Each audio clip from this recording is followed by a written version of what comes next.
Jammji info point net informer, éduquer et divertir dans la paix.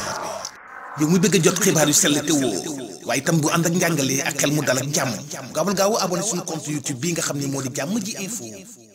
mbokk yi man El Hadj Abou Bilal Koutia duma rate benn yoon Jammji info xibaaru banlieue bi ak xibaaru Sénégal su ma ci bëggee xam lu ma leer damay dem tàppe cliquer abonné ci Jammji info daal nopp dalutina ci jàmm la. nopp dalatina ci jàmm bët gis jàmm nopp dégg jàmm gémmiñ wax jàmm ci Jammji info ko koy amee abonné leen pour xam lan mooy xew ci seen réew ci jàmm fitna sax dañ koy nëbb. Sénégalais,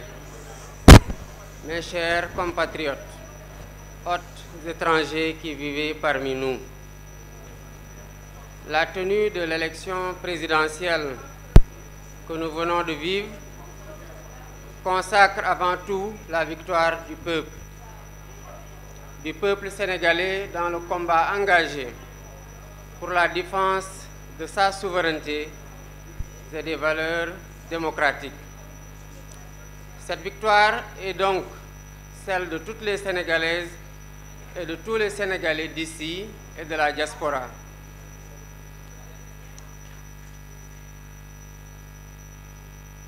Rendant grâce à Dieu de nous avoir permis de vivre ce moment historique de la vie de notre nation, je voudrais remercier le peuple sénégalais pour le choix porté sur ma personne et au-delà de ma personne sur le projet que je porte et partage avec de nombreux compatriotes. Je salue la posture des autres candidats qui, sans exception, par les instances habilitées de l'État. Leurs messages de félicitations sont le témoignage éloquent de leur humilité, de leur attachement aux valeurs républicaines et aux principes démocratiques. Je salue la posture du président Macky Sall. Tout en regrettant les peines et les souffrances vécues ces dernières années, les vies brisées ainsi que celles qui ont été perdues, je voudrais reconnaître et saluer l'attachement de notre peuple à la démocratie, à la justice et à l'égalité. J'ai rejoint ou soutenu la coalition Diomaye Président. Je m'associe aux autres candidats. M'associant aux autres candidats, je voudrais féliciter les services de l'État qui ont assuré l'organisation matérielle de l'élection, les observateurs internationaux que j'associe de la République. Le peuple sénégalais a fait le choix de la rupture pour donner corps à l'immense espoir suscité par notre projet de société, que notre projet de société a suscité et donner corps à ses aspirations. Je m'engage à me consacrer pleinement à la refondation de nos institutions et au renforcement des fondements de notre consolidation, les acquis obtenus dans les processus de construction de l'intégration de la CEDEAO, tout en corrigeant les faiblesses et en changeant avec la même abnégation pour l'unité et l'intégration politique et économique du continent. Je voudrais dire à la communauté internationale, à de tout partenaire qui s'engagera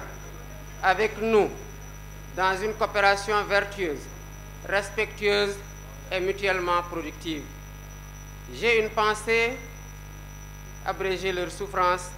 et leur manque de perspective. Le peuple sénégalais a compris et choisi. Ce projet que le peuple sénégalais a compris et choisi permettra de libérer l'énergie créatrice qui sommeille en chacun d'entre nous et de mobiliser et valoriser les importantes ressources humaines, spirituelles et naturelles dont regorge notre pays pour en faire le moteur de notre sursaut. Au vu des urgences qui étreignent et de l'espérance placée en nous, nous travaillerons de manière acharnée et méthodique autour des chantiers prioritaires dont les plus importants à nos yeux sont la réconciliation nationale et la reconstruction des bases de notre vivre ensemble, la refondation des institutions, l'allègement sensible du coût de la vie, les concertations nationales inclusives, sectorielles sur l'évaluation et la relance des politiques publiques. waaye ñoom ñëpp kenn desul am même taxawaay pour ñu jàppale ñu woteel candidat Bassirou Diomaye Faye ba ñu am ndam lu ñu am. Sénégal yëpp nga xamante ne ñoo taxawaay war pour ñu am élection bu tax biñ ca génnee résultat biñ ci am kenn diingatul ne résultat bu ñu nangu la ndax élection bi jaar na yoon. ñu di leen di jaajëfal bu baax a baax a baax ñu gëm na nag ñi nga xamante ne jóge woon nañ bitim réew wala ñu nekk sax ay doomu réew mi doon saytu élection bi pour xool ba xam ndax seede gi nga xamante ne moom laa doon def nii bu ma Sénégalais yi falee nag ma doon seen président tànn nañu doxalin goo xamante ne wuute nag li fi nekkoon ndax xëy na bu ñu bëggoon lu fi nekkoon dañuy falaat lekk ñi nga xamante ne ñoo bëggoon a wéyal li fi nekkoon muy donc tànneefu rupture kon pour wane suñu élection suñu projet de société bi nga xamante ne ba pare jël lépp loo xamante ne mën nañ ko ci suñu kattan suñu xam-xam ànd ceeg Sénégalais yi bëgg a bokk ñun ñëpp ak liggéey bi pour tabaxaat Sénégal goo xam ne kuréel yi ngànk bànqaasu réew mi muy institution yi dañu leen di dooleel ba bu ci ne taxawaay gi war di doxal li nga xamante ne moom mooy si cër nara taxaw tamit tem pour lii nga xamante ne moom la ñu am te mooy suñu alal gu gën a fort muy jàmm ji am Sénégal mbokkoo gi am Sénégal nañ ndaw askanu Sénégal yónnee ndaw waaye yàkkamte na lool ndax sonn nañ lool ci lu ñu nekk bépp dëkk boo xamante ne taxaw nga ci respecté coopération boo xamante ne Sénégal daf ciy gis boppam ñoom ji gis seen bopp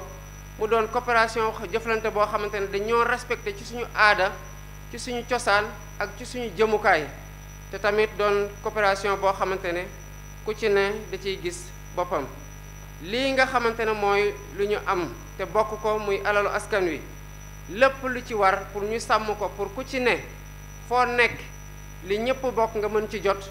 taxawaay boobu dinañ ko am ànd ceeg Sénégalais yépp yi nga xamante ne ñu ngi biir réew wala ñu ngi bitim réew waaye am na ñoo yéene seen xam-xam ak seen alal ak seen jot ak seen doole ñu dugal ko ci liy doxal Sénégal loolu nag ku ko wax ne am na yu jàmp yoo xamante ne war nañ ko jël en charge maanaam war nañ ko jël liggéey ko ci lu gaaw a gaaw muy boolewaat Sénégalais yi tabaxaat li nga xamante ne ci lañ doon sukkandiku pour que Sénégal doon lu mu doonoon maanaam doon benn réew moo xamante ne benn bopp la te kenn mësu koo mën a xar ñaar te féewaloo gi fi commencé woon juddu ñu fexe ba tabaxaat lépp boolewaat ñëpp pour ñu mën a juboo gi mën a tax ñu jublu ci liggéey bu koy suqat li nga xamante ne tamit mooy bànqaasu réew mi mooy institution yi gis nañu ne laaj nañu ñu taxawaatal leen gën leen a dëgëral taxawaatal leen ba benn bu ci noot boppam ba benn bu ci ne li ñuy xaar ci yow nga mën ko doxal bu mu mat sëkk muy refondation institution fi ñu jaar yépp tamit donte yaakaar juddu na foo jaar neewoon nañu la ne Sénégal nit ñi sonn nañu dund gi cher na lañu lay wax kon lépp li nga xamante ne war nañu cee taxaw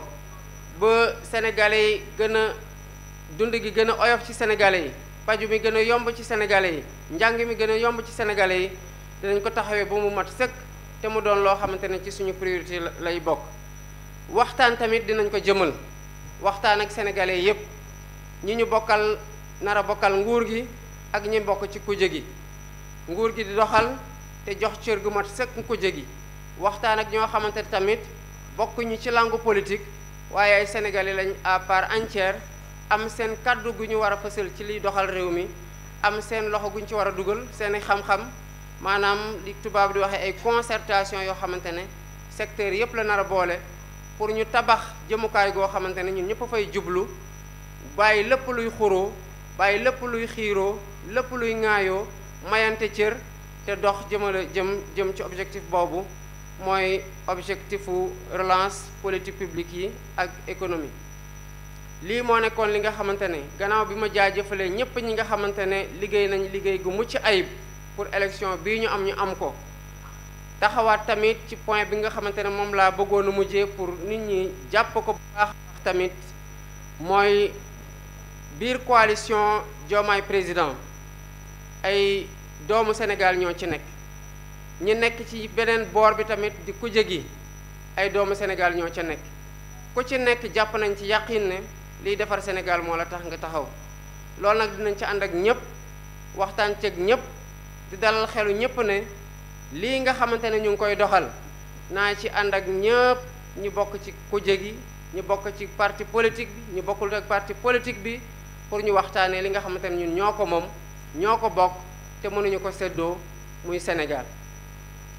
di jaajëfal nag ñi ñu àndaloon ci élection bi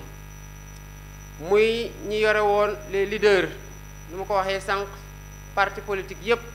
ñu bokk ci coalition Diomaye président di jaajëfal tamit ñi nga xamante ne ñu ngi àndoon ak ñun yore suñu kaaraange muy sécurité bi di jaajëfal tamit ñi nga xamante ne ñu ngi àndoon ak ñun yore communication bi wala ñu yore organisation bi ba ñu def campagne gu mucc ayib ba fépp fu ñu dem fekk fa ay Sénégal yi ñu teertu ñuy waxtu gu ne ñu di leen jaajëfal ñoom ñépp fu ñu egg ak fu ñu eggul te di réserver nag une mention particulière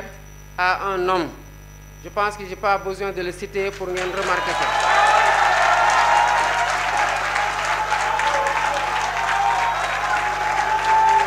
muy le président Ousmane Sonko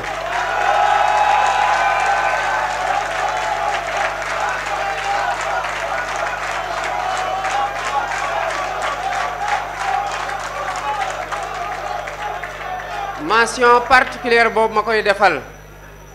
dañ ko ci ndokkeel ci gis-gisam ci détachement am ci désintéressement am ci xalam bu ñor ak ci xalaatam yu rafet yoo xam ne moo tax ñu taxaw coalition Diomaye président moo tax projet bi am candidat ba sénégalais yi amoon yéene jëmmal projet boobu ba xool promesse yi ci nekk yaakaar gu mu jur naka lañ ko fas yéene doxalee bu nekkoon kenn koo xamante ne rek day wax ne man kese bu dul man du doon keneen ci gannaaw kon loolu du mën a am waaye yemul ci loolu parce que dafa takk ndigam takk ay dalam sol yéeram yendalul fanaanalul guddeeg bëccëg subaak ngoon soit ñu ànd soit mu jël axe ma jël beneen axe muy battre campagne matin au soir 6 heures du matin ñu koy gis muy battre campagne 2 heures du matin ci bëccëgu ndar kam ci suba teel donc jaar na fu ne def na lu ne te lu ci nit ñi gis rek ci lu fës nañ xam ne lu ñu gis mu def ko ci lu fësul moo ëppi solo ci lu waral résultat bii tey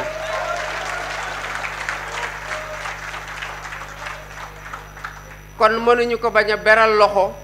te bu ngeen seetloo saa yu may jëf prise de parole dama koy mujjee pour que nit ñi doon bu ñu dee tàggoo nit ñi nekk lu ñu mujjee retenir parce que bëgg naa bu nit ñi retenir dara ko loolu bokk loo xamante ne ci discours bi nu mu gudd wala nu mu gàtt loolu du bokk ci lu ñu fàtte kon ñu ngi koy ñaanal yàlla may ko gudd fan may ko wérgu yaram gi nga xamante ne ak ñu ci àndal yépp ci liggéey bi am na ko ci ñu mën ko doxal ci Sénégal mu Sénégal gu naataange Sénégal gu ñu may cër bàyyee ko xel gën ko fonk ci àdduna ak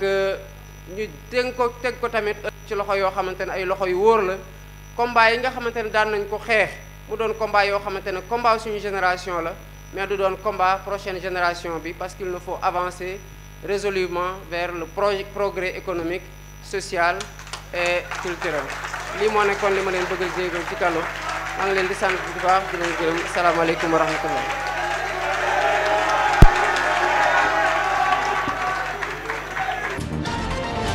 jàmm ji info point net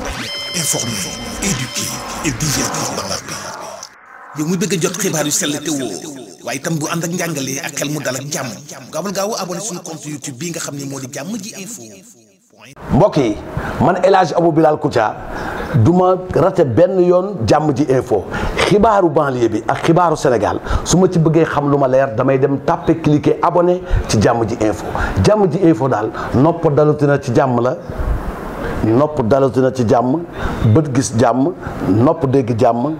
gémmiñ wax jàmm ci jàmm ji info ko koy amee abonné leen pour xam lan mooy xew ci seen réew ci jàmm fitna sax dañ koy nëbb jàmmal ko ba ñëpp am jàmm